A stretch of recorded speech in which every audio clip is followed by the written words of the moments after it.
أعوذ بالله من الشيطان الرجيم. بسم الله الرحمن الرحيم. الحمد لله رب العالمين، والصلاة والسلام على أشرف المرسلين وعلى آله وصحبه أجمعين. سبحانك لا علم لنا إلا ما علمتنا إنك أنت العليم الحكيم. ولا حول ولا قوة إلا بالله العلي العظيم. ولا حول ولا قوة إلا بالله العلي العظيم. اللهم صل وسلم على سيدنا محمد الفاتح لما أغلق والخاتم لما سبق ناصر الحق بالحق والحادي إلى صراطك المستقيم وعلى آله وصحبه حق قدره ومقداره العظيم. أما بعد، نويت تعلم وتعلم وتذكر وتذكر ونفع والانتفاع والإفادة والاستفادة والحث على التمسك بكتاب الله وسنة رسوله ودعاء إلى الهدى والدلالة على الخير ابتغاء وجه الله ومرضاته وقربه وثوابه. لا إله إلا الله محمد رسول الله في كل لمحة ونفس عدد ما وسعه علم الله. لا إله إلا الله محمد رسول الله في كل لمحة ونفس عدد ما وسعه علم الله. لا إله إلا الله محمد رسول الله في كل لمحة ونفس عدد ما وسعه علم الله. اللهم أنت ربي لا إله إلا أنت خلقتني وأنا عبدك وأنا على عهدك ووعدك ما استطعت. أعوذ بك من شر ما صنعت. أبوء لك بنعمتك علي وأبوء بذنبي فاغفر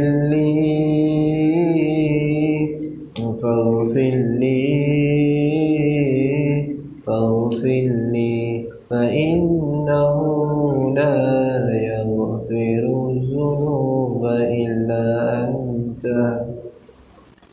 اللهم أنت ربي لا إله إلا أنت خلقتني وأنا عبدك وأنا على عهدك ووعدك ما استطعت. أعوذ بك من شر ما صنعت. أبوء لك بنعمتك علي وأبوء بذنبي فاغفر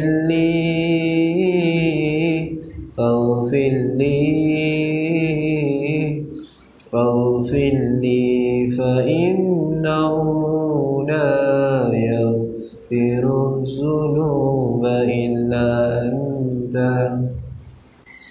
أستغفر الله للمؤمنين والمؤمنات. أستغفر الله للمؤمنين والمؤمنات. أستغفر الله للمؤمنين والمؤمنات. Alhamdulillah, syukur kepada Allah Subhanahu wa taala kerana dengan limpah kurnia daripada Allah Subhanahu wa taala, tuan-tuan, puan-puan yang dirahmati Allah, selagi-lagi kita dipilih oleh Allah Subhanahu Wa Taala berada dalam majlis ilmu ini.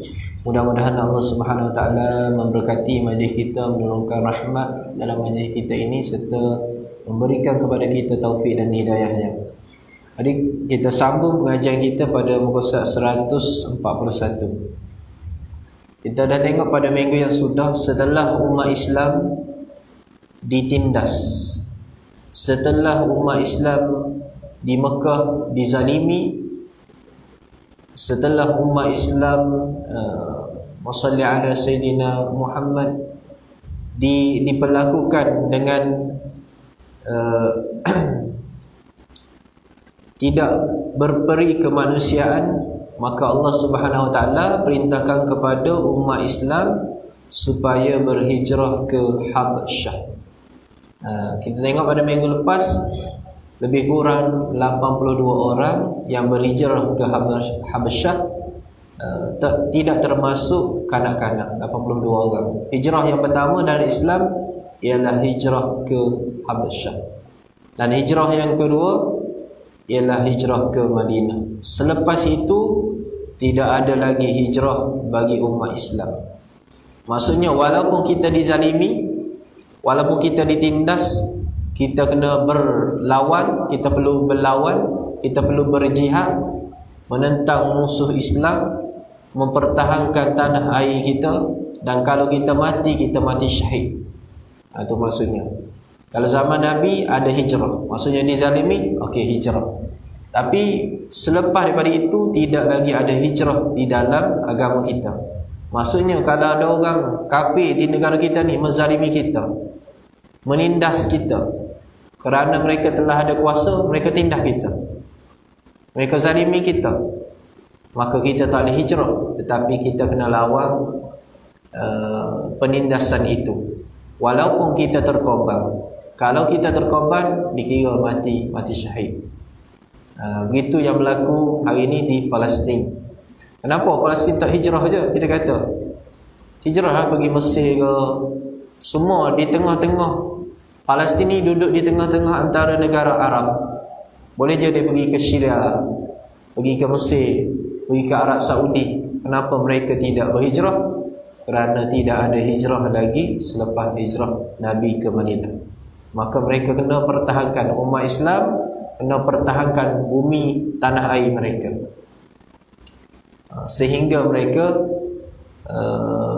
terkorban sekalipun, tapi tetap dipandang mulia dalam agama kita. Tengok umat Palestin hari ini diserang dalam bulan puasa, dia diserang, bulan Ramadan diserang, hari raya diserang, tapi mereka bertahan. Mereka bertahan sampai satu masa mereka kuat, mereka serang balik Zionis. Begitu juga umat Islam di Rohingya, walaupun ada sebahagian mereka yang melarikan diri, tapi sebahagian mereka berjihad lawan penindasan walaupun mereka ni terkorban. Jadi itu yang sebenarnya diajar oleh agama kita. Begitu juga datuk nenek moyang kita dahulu, waktu penjajahan dulu mereka tak lari, tapi mereka berkorban, mereka berjuang untuk mengalahkan musuh-musuh Islam. Kerana benda tu dikira dipandang mulia dalam agama kita. Jadi lepas ni tak ada dah jihad, melainkan jihad melawan jihad. Tidak ada lagi hijrah. Tidak ada lagi hijrah. Baik, Allahumma salli ala Sayyidina Muhammad. Jadi kita kena pertahankan negara kita, bumi kita ini, wasalli ala Sayyidina Muhammad, daripada penindasan, serangan orang kafir kepada kita kalau berlaku. Jadi kita minta berlindung daripada Allah Subhanahu Wa Taala supaya benda itu tak berlaku. Okey, ketika umur Nabi ke 45 tahun, iaitu tahun ke-6 kenabian, Hamzah bin Abdul Muttalib memeluk Islam. Hamzah ni ialah salah seorang daripada bapa saudara Nabi Muhammad sallallahu alaihi wasallam. Abdul Muttalib ada ramai anak dia. Antaranya Hamzah, Abbas, Abu Talib, kan? Maksudnya Sayyidina Muhammad. Jadi ramai anaknya Abu Lahab. Jadi ramai anaknya Abu Talib ini. Hamzah bin Abdul Muttalib memeluk Islam. Lama sikit, lewat sedikit. Hamzah ni memeluk Islam lewat sikit. Setelah 6 tahun Nabi jadi Nabi, baru dia peluk Islam. Tak seperti sahabat lain yang panggil sabiqun awwali tu, sahabat Abu Bakar, Uthman, Zaid bin Sabit yang kita cerita sebelum ni. Mereka ni awal masuk Islam. Ada yang mereka meluk Islam hari pertama Nabi sebarkan Islam. Ada mereka meluk Islam lebih kurang seminggu. Tapi bapa saudara Nabi ni Hamzah, dia agak lewat, iaitu pada tahun ke-6 kenabian. Hamzah bin Abdul Muttalib memeluk Islam. Beliau seorang pemuda Quraisy yang paling kuat dan tegas. Orang Quraisy kuat dan tegas. Maksudnya ada Sayyidina Muhammad. Dia ni kita panggil apa? Kuat dan tegas. Orang sini panggil apa? Orang kita panggil apa? Gagah. Gagah. Orang yang gagah dan tegas pendirian dia. Orang hormat dia dan orang sangat geruni dia. Kerana dia kuat dan tegas. Jadi orang tak berani. Abu Lahab tak berani nak tegur dia. Abu Lahab kena makan penampar tawa kat dia je. Kalau dengar Abu Lahab ni ganggu dakwah Nabi, balik Nabi dengan batu, mereka ni walaupun mereka belum Islam, mereka melindungi Nabi Muhammad atas dasar anak buah, atas dasar darah daging. Walaupun mereka tak perlu Islam. Sama juga Abu Talib, dia lindungi Nabi atas dasar darah daging, bukan sebab Islam. Sama juga Hamzah, dia sayang kepada Nabi Muhammad. Orang kafir tak boleh buat apa-apa kepada Nabi Muhammad. Kalau Abu Lahab, dia penampar tawa gitu je. Nak cakap Hamzah ni orang yang tegah, orang yang kuat, orang takut pada dia. Orang, maksudnya ada orang ni dia suka bergaduh. Ada orang suka bergaduh. Suka bergaduh ni tak semestinya dia kuat. Dia jenis panah barang, dia suka bergaduh. Orang tak boleh salah cakap sikit, dia ajak, jom kita pergi belakang bertumbuk tu. Ada orang suka bergaduh. Tapi orang yang kuat dan tegas ni bukannya suka bergaduh. Orang dia ni kuat dan tegas. Benda yang salah, dia akan cakap salah. Benda yang betul, dia akan cakap betul. Jadi orang yang kuat dan tegas ni, orang hormat kepada dia. Orang yang suka bergaduh, orang tak hormat pada dia. Orang benci kepada dia. Itu berbeza.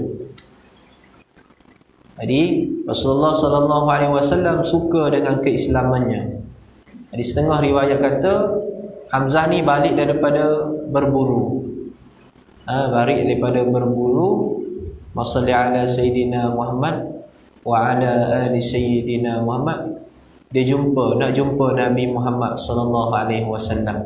Ada peristiwa sebelum tu, adalah peristiwa dia yang mana menggerakkan hati dia nak meluk Islam tu. Ada peristiwa dia, tetapi peristiwa dia ni, dia balik daripada berburu, bawa panah, musuh panah itu. Dia kata kepada sahabat nak jumpa Muhammad. Jadi sahabat lain takut dengan cara dia datang tu, takut, maka tak bagi. Pada mula-mulanya sahabat lain tak bagi, maka Nabi Muhammad kata bagi dia datang. Maka dia pergi kepada Nabi Muhammad SAW. Maka dia suruh kabarkan kepadanya tentang Islam. Maka Nabi mengajar kepadanya kalimah syahadat. Maka ni bapa saudara Nabi Hamzah bin Abdul Muttalib memeluk Islam. Beliau seorang pemuda Quraisy yang paling kuat dan tegas. Rasulullah SAW suka dengan keislamannya. Ancaman Quraisy semakin kurang dengan Islamnya Hamzah. Gitu. Wassalli ala Sayyidina Muhammad wa ala ali Sayyidina Muhammad.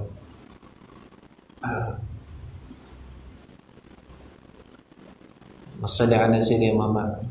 Ada gelaran Hamzah ni, ada gelaran dia.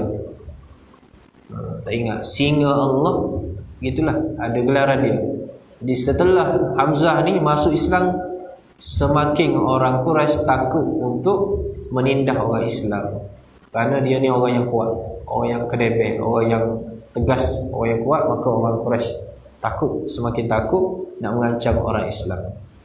3 hari berikutnya Umar bin Al-Khattab pula memeluk Islam. Masuk dua orang ni, dua orang kedebel ni, orang yang hebat ni masuk dalam Islam, makinlah orang kafir takut nak ancam umat Islam. Kerana tak ada hero, tak ada orang kuat di Mekah Madinah dalam bangsa Quraisy, melainkan dua orang ni, Hamzah dan Umar. Ni dua orang yang kuat. Dua orang yang kuat. Jadi orang yang kuat ni biasa dia ada pengaruh dia. Biasa dia dilantik jadi ketua. Gitu. Bila orang kuat mari masjid, maka geng-geng dia akan bawa geng-geng dia. Gitu. Wassallallahu ala sayyidina Muhammad. Dia ada pengaruh dia. Bila ada pengaruh, dia ada pengaruh. Wassallallahu ala. Kita tengok orang-orang yang kuat, ustaz-ustaz yang kuat, dia pergi mana? Ada anak-anak murid dia. Akan ramai tempat dia ceramah, kerana dia ada pengikut-pengikutnya. Gitu contoh dah beritahu. Jadi begitu juga bila Umar dengan Hamzah masuk Islam, maka semakin kuatlah Islam di bumi Mekah. Rasulullah sallallahu alaihi wasallam pernah berdoa, ya Allah, sebelum Umar masuk Islam, Rasulullah pernah berdoa, ya Allah, kuatkanlah Islam dengan Abu Jahal bin Hashim atau Umar bin Al-Khattab. Di dalam riwayat Hakim disebutkan doa Nabi berbunyi begini, ya Allah, kuatkanlah Islam dengan Umar bin Al-Khattab. Tidak disebut dengan Abu Jahal. Dan Ibnu Mas'ud berkata, kita tidak pernah berpeluang solat di Kaabah sehingga Islamnya Umar. Begitu. Jadi ada riwayat kata, Nabi kata, ya Allah, Islamkanlah, kuatkanlah Islam dengan Islamnya Abu Jahal bin Hashim dan Umar bin Abdul Khattab. Gitu. Tetapi riwayat kata lain tak, Nabi berdoa, ya Allah, bagilah kuat Islam ni dengan Umar tu masuk Islam. Maka Allah perkenalkan doa ke Nabi, maka Umar masuk Islam. Jadi Hamzah tu orang yang kuat, orang yang tegah dah. Umar orang yang lagi kuat daripada Hamzah. Umar ni orang yang kita panggil apa? Tak takut pada siapa-siapa. Begitu. Gitu. Maksudnya dia orang yang tak takut pada siapa-siapa, Umar ni. Dan orang yang tak takut pada mati. Ini Umar ni orang yang tak takut pada siapa-siapa dan orang yang tak takut pada mati. Orang kita panggil hati kering, tak takut apa-apa. Jadi bila dia masuk Islam, dia bagi tahu orang. Dia pergi ketuk rumah pembesar-pembesar Quraisy, ketuk pintu. Orang ingat nak bagi tahu apa? Dia kata, aku Umar, aku telah Islam. Tak puas hati dengan aku, jumpa situ. Kita nak baca, nak bertunggu. Kedai bel, garang suruh Umar. Berani Umar ni. Wassallallahu ala sayyidina Muhammad wa ala ali sayyidina Muhammad. Suka tengok cerita Umar. Ada orang dah buat cerita pasal Umar ni, ada dah orang buat. Tuan-tuan cari. Dah ada orang buat cerita versi Arab lah. Umar, cerita tentang Umar. Umar ni orang kelebel. Kalau tengok riwayat dia, dialah bukanlah orang yang sasa gitu. Badan dia biasa je. Tapi dia kuat. Dia kuat. Tak takut pada siapa-apa. Wassallallahu ala sayyidina Muhammad wa ala ali sayyidina Muhammad. Jadi setelah imam masuk Islam, barulah orang Islam boleh solat di Masjidil Haram. Hebat tak hebat Umar. Orang tak berani kacau. Macam dia ni ketua besar, ada dia orang tak jadi nak marah, patah balik. Gitu. Lagi marah tengok ada Umar, patah balik. Tak boleh dia ni. Dia ni dengan siapa pun dia berani semua. Tak kira siapa. 10 orang pun dia nak lawan, 20 orang pun dia nak lawan. Dia ni tak takut kat orang. Gitu.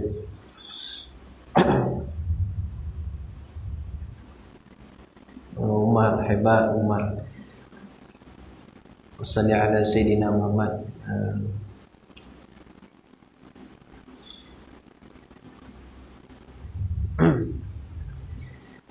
Pada tahun ke-7 kenabian, yakni pada umur Nabi 46 tahun, musyrikin Quraisy bersepakat memutuskan segala hubungan dengan Bani Hashim dan Bani Al-Muttalib. Jadi orang kafir Quraisy putuskan hubungan. Dia bersepakat kita boikot keluarga Bani Hashim dengan Bani Abdul Muttalib. Maksudnya keluarga Nabi dia nak boikot. Dan kita tak akan buat urusan jual beli, dan jangan berlaku perkahwinan di antara kita orang Quraisy dengan Bani Hashim. Maksudnya kalau siapa-siapa orang Quraisy nak kahwin, cek dia ni keturunan Bani Hashim, jangan bagi kahwin. Gitu. Pergi hantar balik, kita tak bagi kahwin. Gitu. Bergaduh. Nak urusan jual beli, nak jual makanan, tanya, kamu ni keturunan mana? Cek. Oh, keturunan Bani Hashim. Aku tak jual kat kau, balik. Gitu. Seolah-olah dia berikut sampai tu sekali. Bukan setakat tak bercakap, urusan jual beli dia tak ada jual. Lepas tu kalau ada berlaku nak perkahwinan orang dia, kira anak-anak dia, maka dia tak benarkan. Orang Arab ni macam orang Negeri Sembilan, tuan-tuan. Dia ada suku dia, gitu. Ada suku-suku dia. Suku dia tu ada ketua dia, ketua kabilah. Jadi dia tahu anak-anak dia ni, maksudnya anak suku lah kita panggil. Anak suku dia ni, dia kena bagi tahu kepada ketua dia, kabilah nak kahwin. Macam gitu. Jadi kabilah dia, okey, hari ni kata esok satu ada kenduri, contoh. Ketua kabilah dia kata, kamu nak kahwin dengan orang mana? Orang ni belah sana. Dia keturunan mana? Suku mana? Bani Hashim. Tak boleh kahwin. Gitu soalan lagi tu. Kita kalau masuk suku, kahwin luar suku, nak bagi 9 ekor lembu ke mana? Tak tahu. Kau macam mana? Kahwin dengan orang tak masuk suku, kena 9 ekor lembu ke mana? Yang ni tak bagi terus, bukan 9 ekor lembu, tak bagi terus kahwin. Dia orang boykot. Dan hal-hal lain pun tak beri, tak bagi semua. Bukan setakat urusan jual beli, apa-apa saja keperluan dia tak bagi.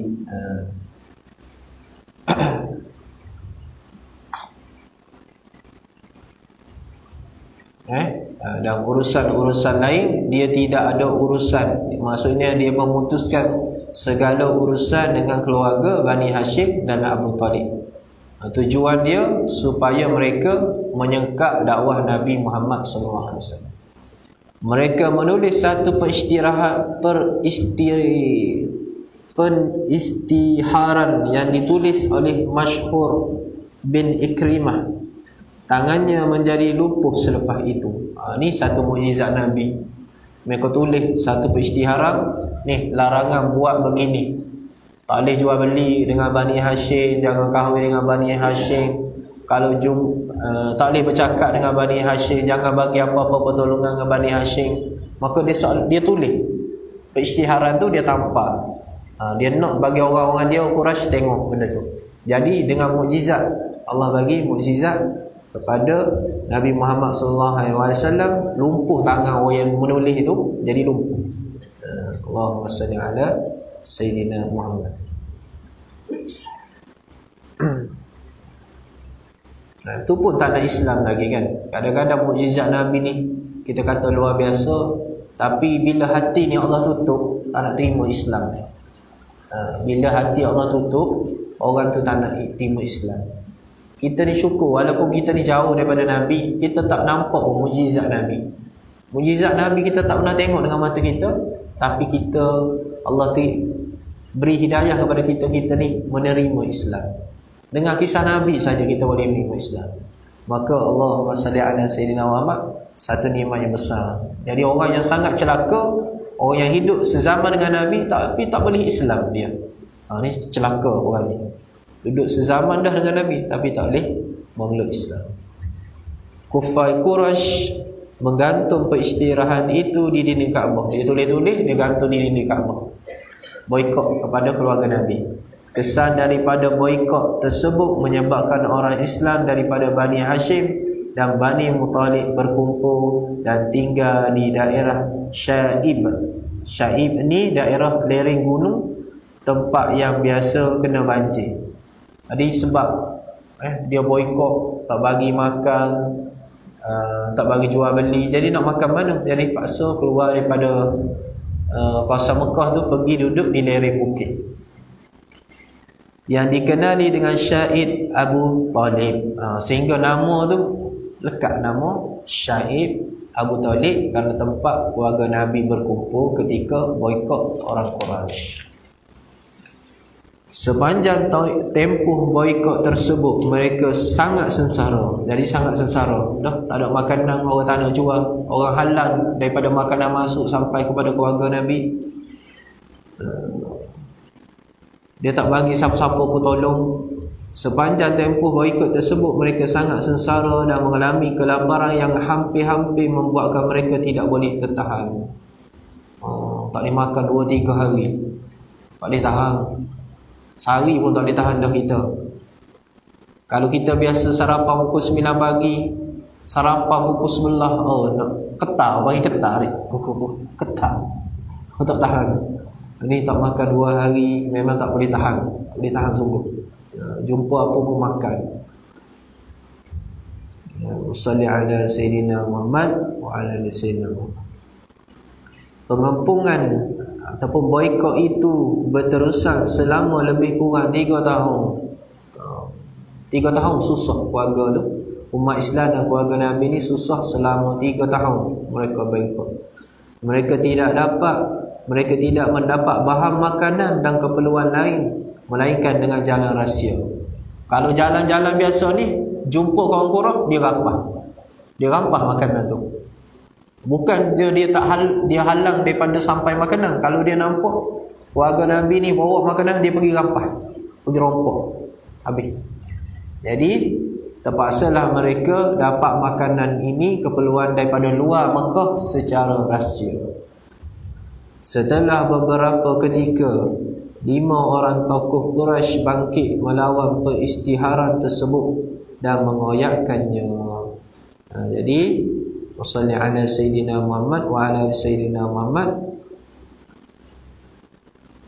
Selepas daripada 3 tahun tu, orang Quraisy ni keluar bangkit sebab nampak zalim sangat tindakan ni. Kita ni satu bangsa, sama-sama orang Quraisy, cuma suku saja lain. Zalim sangat. Maka ada orang Quraisy yang baik ni hatinya, mereka rasa tak patut perbuatan sebegini ini sampai 2-3 tahun. Maka mereka pergi, lebih kurang 5 orang Quraisy pergi koyak peristiharan yang mereka tulis di Kaabah itu.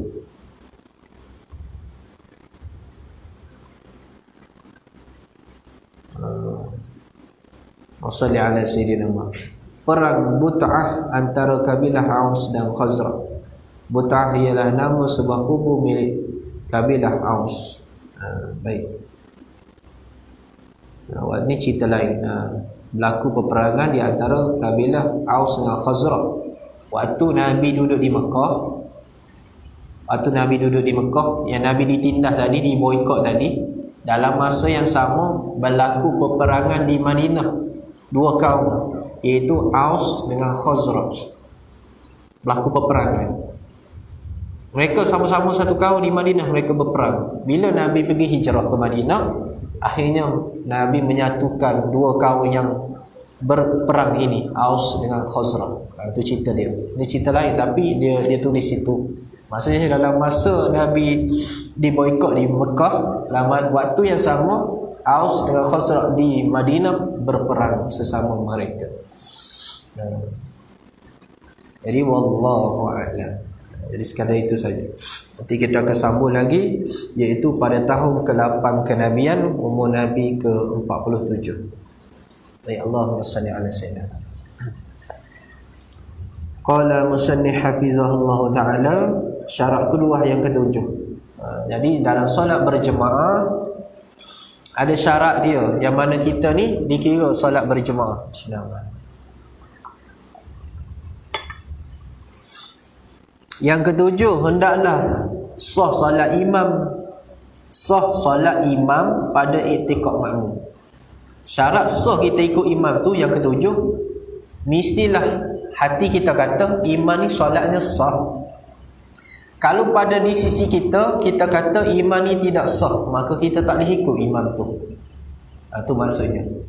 Kalau kita semayang, kita pun dengar imam tu baca Fatihah, ihdinas siratal lain, bukan kita kata ni salah berubah huruf ni, maka pada pandangan kita tak sah begini, maka tak sah kita ikut dia. Begitu maksudnya.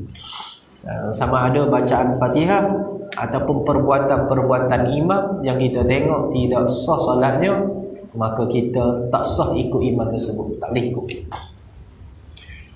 Tidak sah solat makmum yang mengiktikadkan solat imamnya batal. Seperti dua orang yang berijtihad tentang arah kiblat yang berbeza. Tiap seorang daripada mereka berdua berijtihad arah kiblat yang lain berbeza dengan sahabatnya, maka tidak sah salah seorang mengikut kepada seorang lagi ketika itu, kerana pada i'tikadnya tidak sah solat seorang lagi yang berbeza arah kiblatnya. Gini, contoh kita pergi masuk hutan, cuti-cuti gini kita masuk hutan lah. Kita suka masuk hutan cari buah kelubi, cari buah salak contoh. Di pasar pukat masuk hutan, tempat yang kita tak biasa pergi, kita pergi dua orang dengan sahabat kita. Bila masuk waktu zuhur, kita tengok jam dah masuk zuhur, nak solat zuhur, kawan kita kata, kiblat sana. Kita kata, bukan sana, aku rasa sini. Jadi beza kita dengan dia kan. Bila berbeza begitu, kita kata sini, dia kata sana, kita pun nak sembahyang berjemaah, kita ikut dia, tak sah solat kita. Kerana bagi kita solatnya tidak sah, arah kiblatnya salah. Okey, ataupun dia ikut kita, tak sah juga solat dia, kerana bagi dia arah kiblat kita salah. Gitu maksudnya, berbeza tu. Jadi kalau i'tikad kita imam tu salah, kita tak boleh ikut. Imam tu tak sah solatnya, kita tak boleh ikut. Jadi kiblat ni kita kena berijtihad ikut ilmu yang kita ada. Mana arah kiblat kalau masuk hutan, kita rasa ikut sini, kita dah belajar lah. Contoh kita ikut arah matahari terbenam contoh, lepas tu kita pusing macam mana lah. Contoh kita tahulah, kita tahu contoh dengan ilmu yang kita ada, maka kita kata di sini arah kiblat, walaupun tak guna kompas, kita pun solat kita dikira sah. Jadi kalau berlaku dua ni berbeza arah kiblat, tak boleh solat berjemaah. Kalau solat tidak sah, kerana bagi kita solat dia tidak sah, bagi dia solat kita tidak sah kerana arah kiblat kita salah. Itu satu contoh. Sekiranya seorang contoh yang kedua, sekiranya seorang yang bermazhab Syafi'i mengikut imam yang bermazhab Hanafi. Ini satu hal. Dalam mazhab Hanafi, sentuh orang perempuan tak batal wuduk. Dalam mazhab kita Syafi'i, sentuh orang perempuan batal wuduk. Itu satu isu. Jadi kalau orang perempuan tu dia mari masjid, dia mazhab Hanafi, dia salam kan orang rumah dia, lepas tu mari masjid jadi imam, bagi kita wuduknya telah batal kerana dia telah bersentuh dengan orang perempuan. Jadi kalau kita ikut dia, solat kita tak sah. Gitu maksud dia. Okey, kita tengok cara penyelesaian dia. Sekiranya seorang yang bermazhab Syafi'i mengikut imam yang bermazhab Hanafi yang berwuduk dan solat berdasarkan mazhabnya, dan orang yang bermazhab Syafi'i tersebut beriktikad bahawa solat imam yang bermazhab Hanafi itu batal, maka tidak sah untuk dia mengikutnya. Perkiraan bergantung kepada iktikad makmum terhadap sahnya solat imam ataupun tidak. Secara praktikalnya, seseorang makmum mesti beriktikad bahawa sahnya solat imam yang diikuti walaupun mereka berbeza pada perkara furu' dan pada perkara ijtihad, serta sah solat imam yang diikutinya dengan sangkaan baiknya bahawa imam itu meraihkan perbezaan itu dengan tidak melakukan perkara yang membatalkan solat pada iktikad umum. Sekiranya makmum itu, saya baca dulu ya, sekiranya makmum itu tidak tahu atau syak apakah imam itu melakukan perkara yang membatalkan solat atau tidak pada iktikad makmum, maka hukumnya sah mengikut kepadanya, kerana pada zahirnya dia seorang yang meraihkan khilaf dan melakukan solat yang sempurna pada pandangan zahir makmum itu. Kayak gini, kalau kita ikut di belakang orang yang lain mazhab pada kita, Hanafi ke Hanbali ke Maliki, lain mazhab, berbeza, cara wuduknya, cara solat pun berbeza.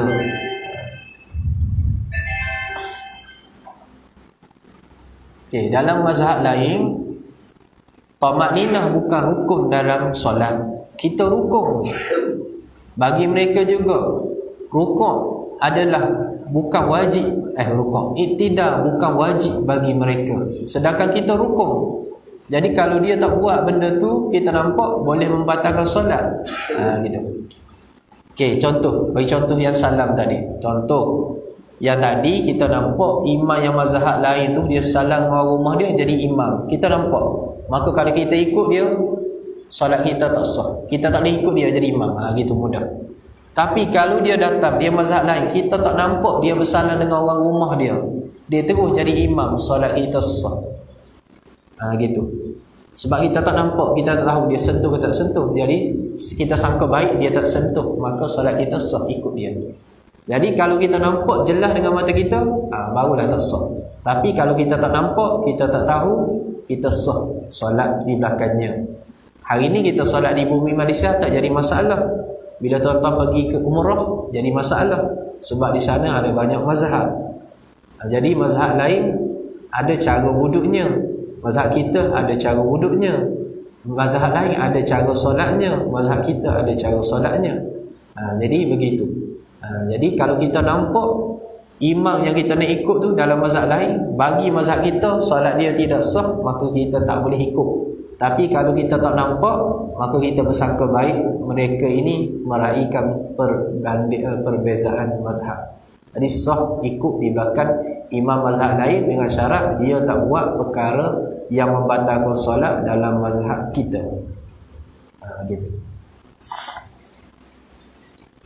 Jika makmum mazhab Syafi'i mengikut imam mazhab Hanafi, sedangkan imam itu tidak menganggap wajib mengambil wuduk apabila menyentuh kemaluan. Ni mazhab Hanafi bukan sentuh perempuan saja, sentuh kemaluan. Kita sentuh kemaluan dengan tapak tangan, batal wuduk. Dengan belakang tapak tangan, tak batal wuduk. Jadi kalau tuan-tuan sentuh, maaf nak bagi contoh, kemaluan dengan belakang tapak tak bakal wuduk. Tapak tangan batal wuduk. Tapi dalam mazhab Hanafi, sentuh dengan belakang tak batal, tapak pun tak batal. Mazhab kita batal. Gitu.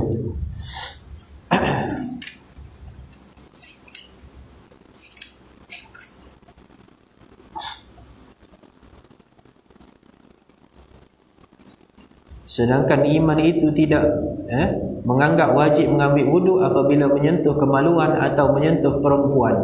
Begitu juga dia tidak menganggap wajib iktidal. Dalam mazhab Hanafi juga tak wajib iktidal. Kita wajib. Siapa tak iktidal betul-betul tak sah solat, kerana iktidal itu satu rukun dalam solat. Mereka tidak, bukan rukun, tak wajib pun. Dan tidak menganggap wajib tamakninah. Dalam mazhab Hanafi juga tamakninah tidak wajib. Rukuk sekejap tak cukup tamakninah pun dia kira rukuk. Gitu. Kita tak boleh. Kita tak boleh solat begitu. Pop tak boleh. Dalam mazhab kita mesti ada tamakninah, rukuk dengan tamakninah. Rukuk iktidal serta tamakninah, sujud serta tamakninah. Bukan sikit-sikit gitu je. Tu tuan-tuan tengok orang Arab sembahyang pelik. Laju macam tak sah kita tengok. Gitu. Mazhab kita memang tak sah. Kerana berbeza tu. Wajib membaca Al-Fatihah dan wajib niat wuduk atau mazhab Syafi'i.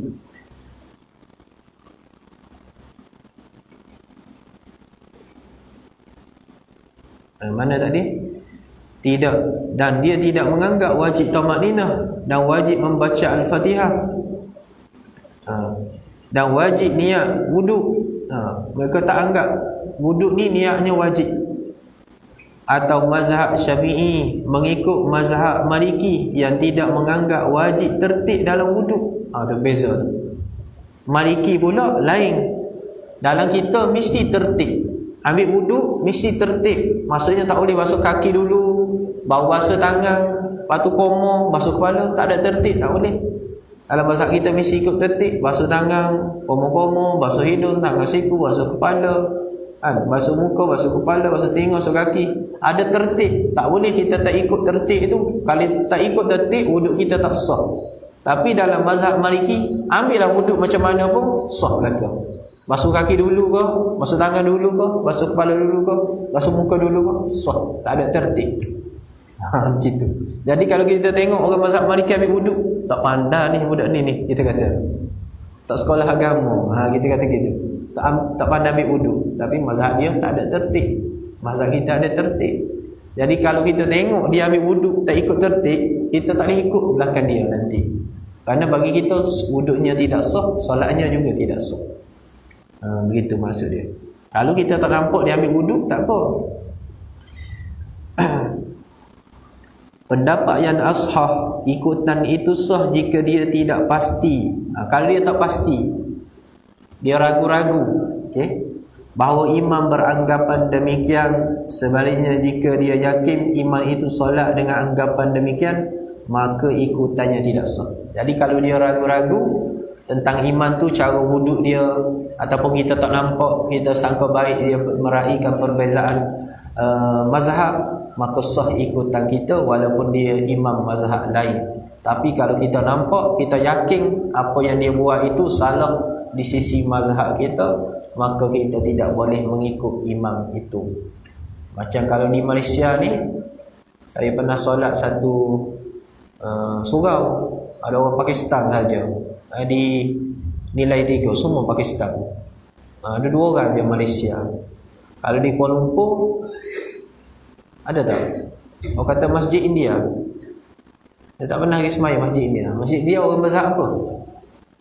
Dia kata baca kutubah pun dalam bahasa India, dalam bahasa Tamil. Masjid India di Kuala Lumpur. Saya tak tahu dia mazhab apa, saya tak tahu lah. Saya tak pernah pergi sembahyang. Tapi orang Pakistan biasa mazhab lain. Biasa mazhab Hanafi.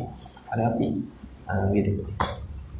Jadi dalam Malaysia pun mungkin boleh berlaku. Kalau kita pergi sembahyang di luar kampung kita jumpa orang yang luar negara yang berbeza mazhab kita, boleh berlaku juga peristiwa ini bagi diri kita. Jadi kita tahu hari ini, kalau kita yakin yang dia buat itu batal mengikut mazhab kita, maka kita tidak boleh ikut. Tapi kalau kita tidak nampak, maka kita sangka lain sahaja.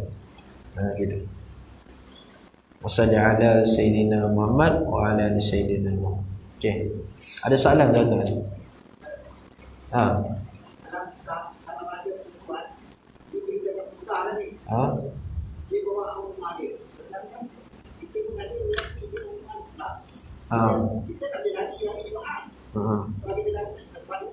Okey. Maksudnya kita tersentuh dengan dia? Satu soh ada orang perempuan.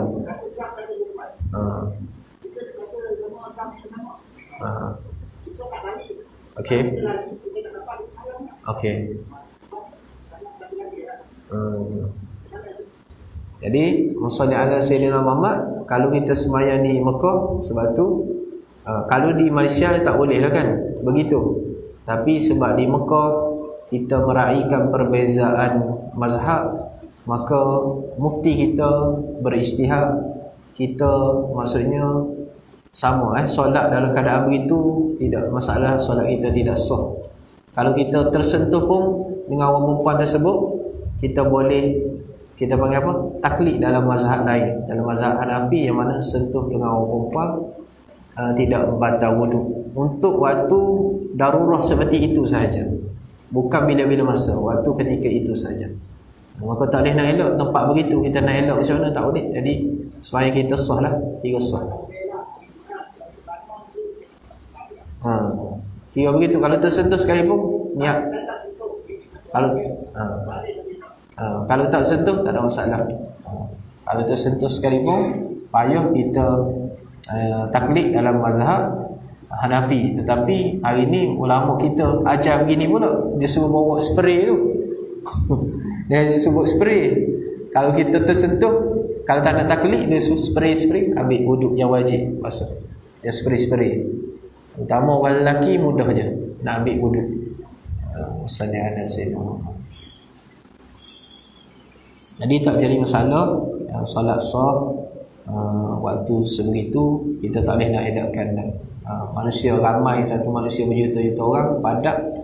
Yang kedua, pelbagai mazhab dia tak apa, mazhab kita tak boleh. Jadi tidak mengapa, solat kita tidak mengapa, dikira sah dan tidak mengapa.